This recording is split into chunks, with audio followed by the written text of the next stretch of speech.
आमदार राजेश पाडवी यांच्या हस्ते 80 कोटींचा विकास कामांचे भूमिपूजन। तोडदा तालुक्यातील भवर धवडी विहीर रेवानगर या ठिकाणी मृदा जलसंधारण विभागाअंतर्गत मंजूर झालेल्या बंधाऱ्याचे भूमिपूजन शहादा तोडदा मतदारसंघाचे आमदार राजेश पाडवी यांच्या हस्ते करण्यात आले। महाराष्ट्र जलसंधारण महामंडळ अंतर्गत नंदुरबार जिल्ह्यातील कामांचे पुनर्स्थापना FRP बर्त्यासह व नलिका वितरण प्रणालीचे बांधकाम करणे या कामाची भूमिपूजन आमदार राजेश पाडवी यांच्या हस्ते महाशिवरात्रीच्या दिवशी पार पडले। या बंधाऱ्यामुळे तालुक्यातील मोठ्या प्रमाणात क्षेत्र सिंचनाखाली येणार असून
तालुक्यातील गडवली, सिंगसपूर, रोजवा अशा 4 जुन्या धरणांचं आपण ह्या ठिकाणी पुनर्बांधणी करतोय।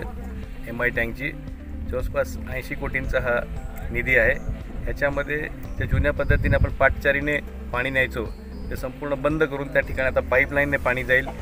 तिथून पाणी नेताना तर 5-6 हेक्टरला एक कूप राहील, तिथून त्या शेतकऱ्यांना पाणी दिलं जाईल। परत ती पाईपलाईन सरळ पुढे जाईल आणि परत असं 6-6 हेक्टरला म्हणून असं ते एका ठिकाणी एक नळ कूप सोडलं जाईल, तिथून ते शेतकऱ्यांना पाणी दिलं जाईल। असं ह्या परिसरातील ह्या 4ही धरणांच्या परिसरातील शेतांना आपण विदाऊट इलेक्ट्रिसिटी म्हणजे ग्रॅव्हिटीने पाणी पोचणे जाईल। त्या ठिकाणी कुठली इलेक्ट्रिसिटी गरज पडणार नाही आणि शेतकऱ्यांना ह्या भागातली जवळपास 200-250 हेक्टर जमीन ही संपूर्ण ओलिताखाली जाईल आणि चांगल्या शेतकऱ्यांना एक त्या ठिकाणी फायदा होईल। ह्या दृष्टीने आज आम्ही ह्या ठिकाणी उद्घाटन केलेलं आहे।